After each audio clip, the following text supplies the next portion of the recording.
Hey everyone, today I want to talk about how I cut the clutter and simplified my toddler's toys.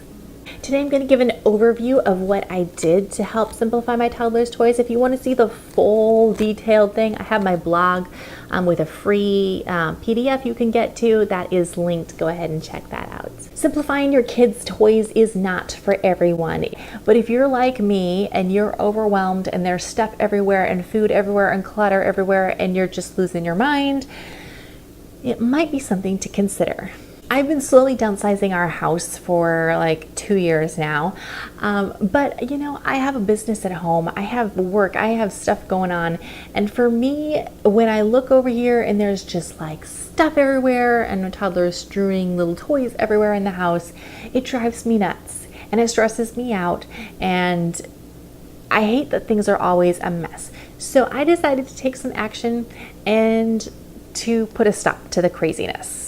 The first thing I did was pick an end goal. So for me and my family, I wanted to reduce the chaos and cut down on the clutter so that we could be more fully present and more engaged and play deeper with the things that are out in the home. That those things have purpose and are being used to their full potential. What I was noticing is that with all the stuff going on and all the stuff that was out, my toddler wouldn't actually sit and play with anything. It was just kind of like things were going past her and she's running around touching this and touching that and throwing this and throwing that, and she wasn't actually engaging in things. And to me, that's a big sign of overwhelm for kids. Some kids do well with lots of choices and options, and some kids don't. So because of that, I decided that it would be good for us to utilize a toy storage system.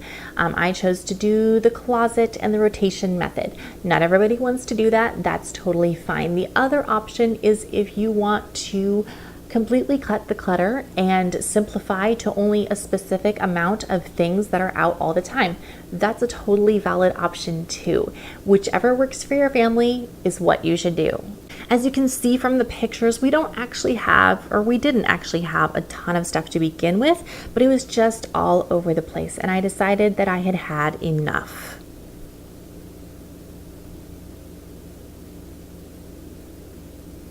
The second thing I did was narrow in on a focus, basically picking a purpose or a type of thing and kind of going from there. So for me, wooden toys and imagination is very, very important. So we focused in on her kitchen. Her play kitchen is in her room. We went for an elaborate model because I knew that she liked that particular one, and because I wanted to give her lots of play options with it. I also wanted to focus on active toys, outdoor toys, or gross motor toys, things because she is very active and she's jumping off the couch and she's doing all kinds of things. And so I wanted to give her toys that were an outlet for that. So for us, her slide is a big thing. I need that in the living room because I need her to have something that she can run around and move and be active with. Music is also important to us, so I always want to make sure that there are specific music items that are rotating through that she's getting to play with different things. The xylophone, keyboards, bells, different things that she can play around with. And then another focus I wanted was larger, not so movable items. I mentioned that she just loves little pieces that she just runs around and throws them everywhere. So I wanted to kind of have larger, non-movable items like the slide, her rocking penguin, her zany zoo box,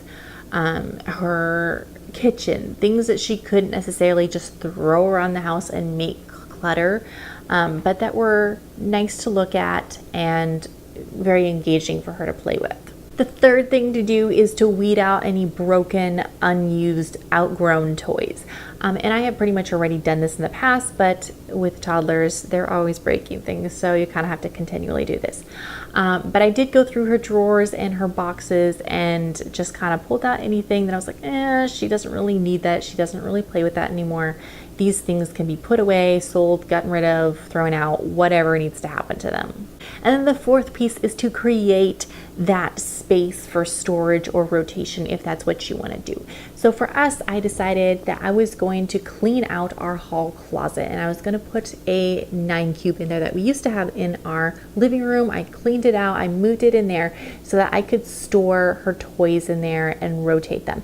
So every day the idea is that I pull out 5 new books, I pull out a couple of larger toys like pull toys or music toys, and maybe a box of blocks or something. And then the next day we switch those out and I bring out something different. I bring out, maybe it's Legos the next day, or crayons the next day, or a special art project or things like that. Now I'm also in the process of putting a little art corner over in the living room for her, but that's going to take some time to put together. So I just wanted to keep things fresh and keep things new so that she isn't so overwhelmed with everything, and she's more like, oh, today we're going to play with such and such.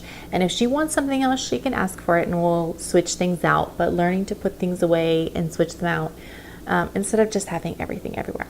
Now, I have noticed already that this is effective because, for instance, the Zany Zoo box that I did a review on a long time ago, she loved it as an infant and a young toddler, but she really stopped playing with it.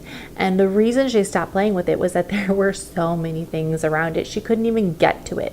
As soon as I started pulling all that excess stuff away, she suddenly started sitting there and playing with it again.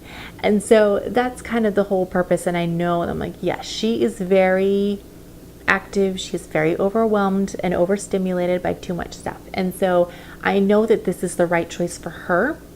It's not about restricting her or, depriving her of anything. That's not it. It's actually helpful because it's giving her new things every day. When I take away something and then give it back to her in 2 weeks, she's like, oh, it's a brand new toy.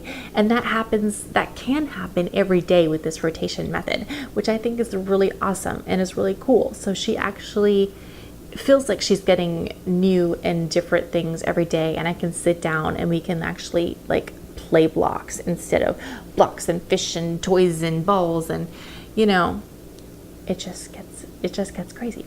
So that is the basic stuff that I did to simplify her toys. I have more pictures and more information on the blog and the PDF that you can grab for free. It's up there and down in the link below. Thank you so much for watching. If you have simplified your kids' toys, let me know about that in the comments below. I would love to read about that. Thanks so much, and we'll see you next time.